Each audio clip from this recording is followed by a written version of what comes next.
Ini adalah hari yang ke-7 kami berada di Pulau Jawa. Kami masih di Jogja. 6 hari yang pertama kami di sini, kami telah pun mengeksplorasi Jawa Timur dan daerah istimewa Yogyakarta.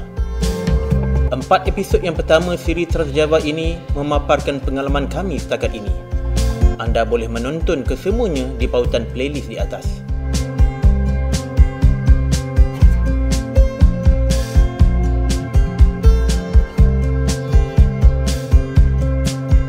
Kali ini, kami berdua nak ke Jawa Tengah pula. Destinasi utamanya ialah Nepal Van Java.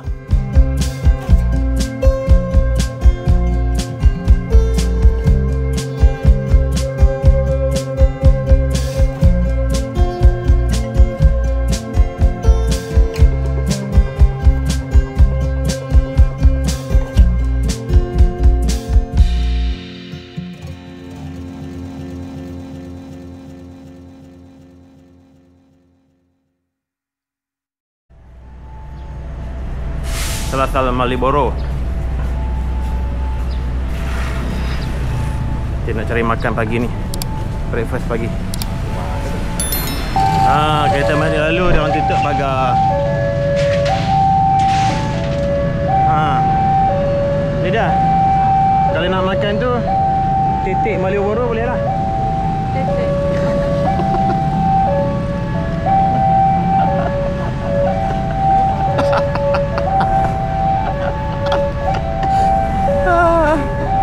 Kami menyewa sebuah kereta bersama supirnya sekali melalui Traveloka. Kadar sewaan yang kami bayar ialah RM152. Kadar itu sudah pun termasuk kos bahan api serta makan tengah hari buat supir. Semuanya dibayar melalui Traveloka. Sekiranya anda bercadang untuk mengguna Traveloka di Indonesia, pastikan tukar setting kepada Indonesia.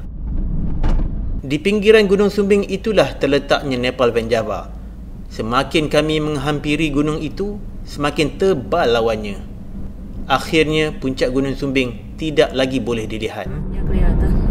Ya. Dari kejauhan tadi nampaklah. Sekarang sudah tebal awannya, kabusnya.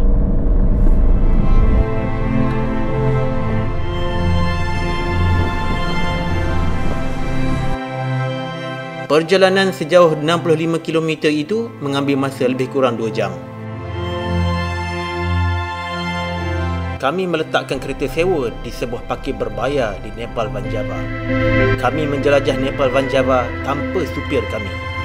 Supir menunggu kami di parkir selama mana kami bersia-sia di sini. Nepal Van Java adalah satu nama jolokan yang diberikan kepada salah satu perkampungan di lereng Gunung Sumbing. Nama sebenar kampung ini ialah Dusun Butuh. Nama yang tak sedap disebut pada orang kita di Malaysia. Apa yang istimewanya Nepal Van Java ni? Kampung ini cantik sangat. Rumah-rumah dicat dengan warna-warna yang berbeza dan landskapnya persis perkampungan di kaki banjaran Himalaya. Oleh kerana ia terletak pada ketinggian melebihi 1,600 meter dari aras laut dan jauh daripada kota, iklimnya menjadi dingin, berkabus dan berudara segar. Sebab itulah nama jolokan itu diberi. Tetapi jalan raya di sini sangat sempit. Kereta tidak boleh masuk ke dalam perkarangan kampung ini. Sekiranya kita nak menjelajah kawasan ini, kita sama ada perlu berjalan kaki atau menaiki Gojek. Tetapi ini kawasan pergunungan yang jalan rayanya curam dan ini bukan trip hiking saya. Saya dan isteri nak santai-santai saja. Jadi kami memilih untuk menyewa Gojek.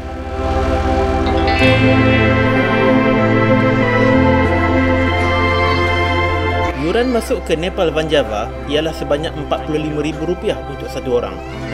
Kos itu sudah termasuk sewa Gojek dan dibayar di kaunter pendaftaran. Jadi bayaran untuk kami berdua ialah RM90,000, iaitu bersamaan lebih kurang RM25. Tak mahal sangat.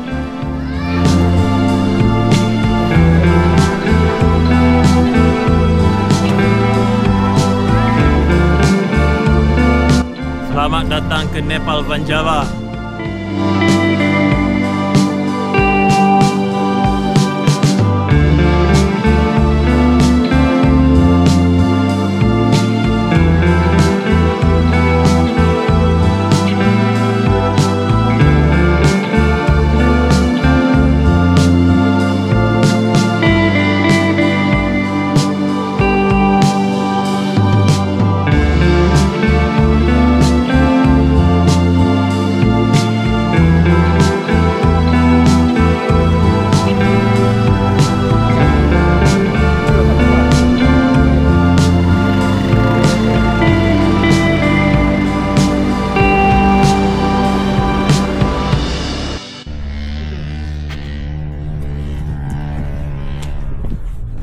Jadi inilah dia jalur untuk mendaki Gunung Sumbing. Jadi inilah starting point dia. Kalau yang teringin, jadi ketinggian dia 3371. Ya, Pak. 3,371 meter dari aras laut. Memang tinggi ya, memang tinggi. Hari ni kita tak ada rezeki untuk tengok puncak dia sebab dia ditutupi oleh awan. Tapi dalam kereta tadi saya dapat tengoklah dari kejauhan. Starting point ke Gunung Sumbing.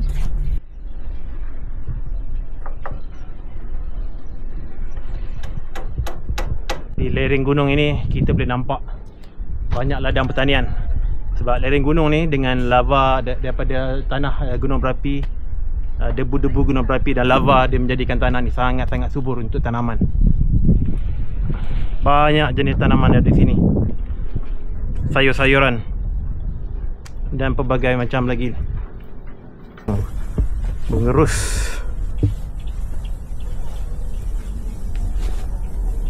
Mengerus pun hidup subur di sini. Boleh tengok tanaman sayur.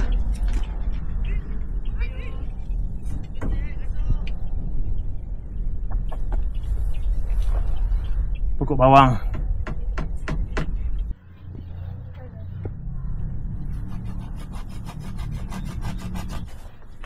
Ke kena drop duit je. Oh, tak ada orang. Ada orangnya. Yang sampai.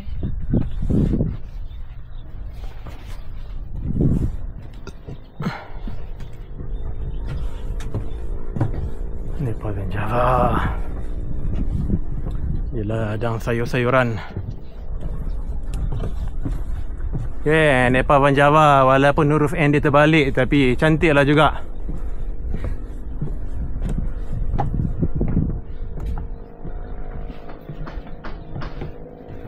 Memang pemandangan sini memang cantik sungguh lah.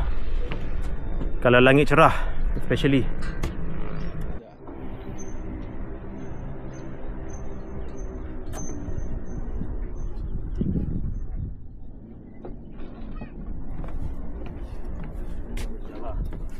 Terbalik.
Okey, jangan turun sebentar.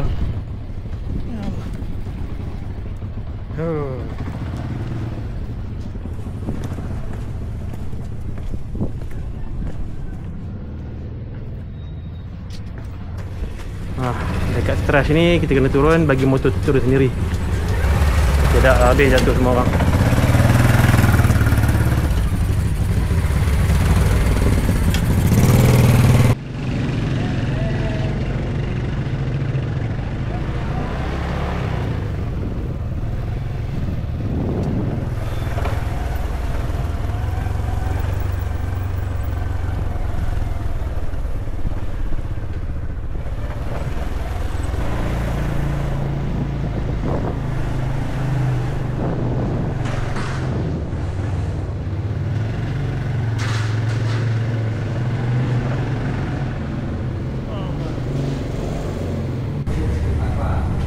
Masjid Batul Taqwa.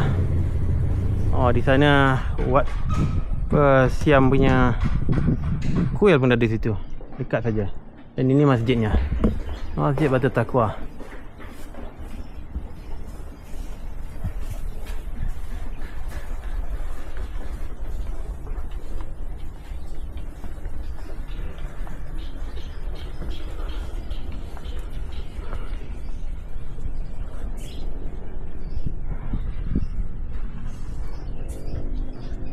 Wah, ini kawasan berhampiran dengan masjid.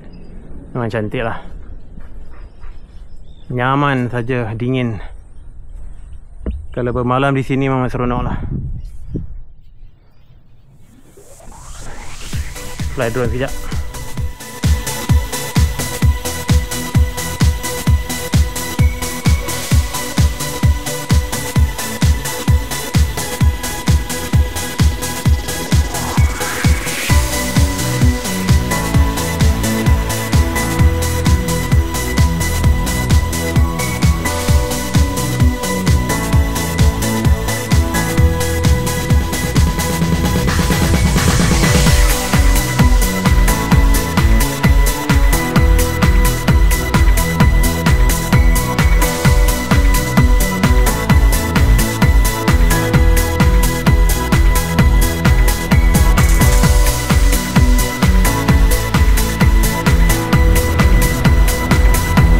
Selepas habis eksplorasi Nepal Van Java, kami pun mengambil satu trip tambahan ke Suku Makmur, iaitu sebuah ladang penanaman sayur berdekatan.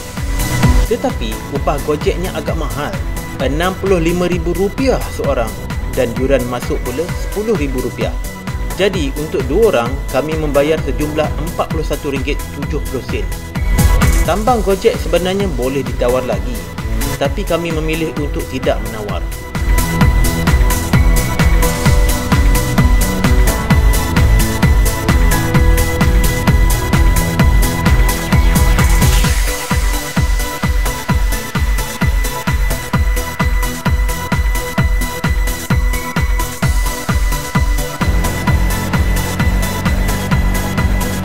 Tempat ni namanya Suku Makmur. Kalau nak datang sini kena tambah lagi bayaran. Yuran masuk RM10,000 seorang, dan ojeknya RM65,000 seorang.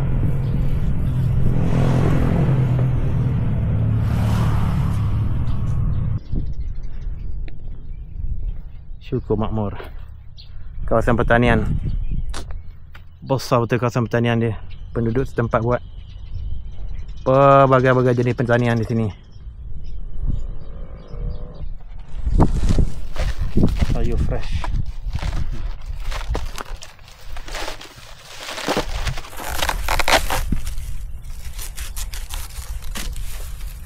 Dari mana, Pak? Dari Kuala Lumpur. Oh, jauh ya, Pak ya? Ya, Kuala Lumpur. sini view-nya cantik. Di Malaysia tak ada macam ni.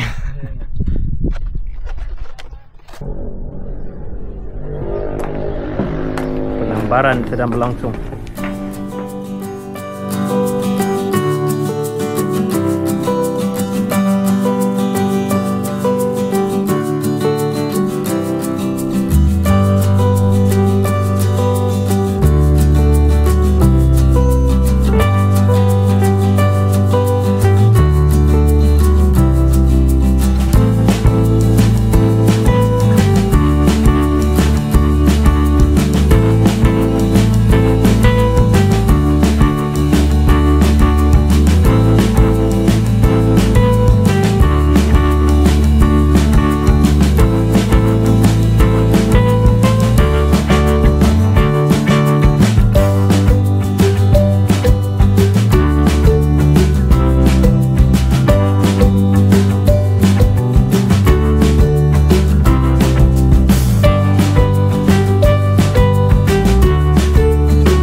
Suku Makmur ternyata satu destinasi wisata yang sangat mengujakan.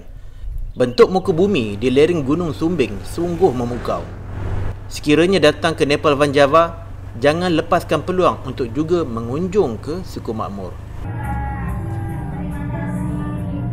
Sebelum kami berangkat pulang ke Jogja, kami makan tengah hari dulu di Nestra Lounge and Cafe di sebelah parkir kereta sewa kami. Makan di sini sedap dan murah saja. RM20 saja untuk kami berdua. Dan yang paling istimewa ialah pengalaman makan di sini. Cuaca dingin dan view sememangnya awesome. Vibe dia memang special.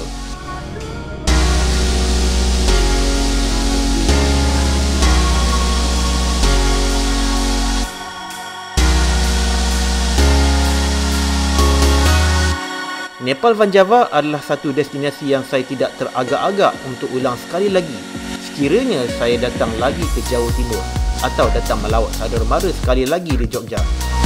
Tapi kali ini saya perlu untuk bermalam pula di sini. Mungkin ada cabaran lain sekiranya hendak bermalam di sini kerana kawasan desa ini tidak mempunyai kemudahan kenderaan awam. Grab juga sukar untuk kita dapati di sini. Jadi, kalau nak bermalam di sini, lebih mudah sekiranya kita menyewa sebuah kenderaan untuk beberapa hari.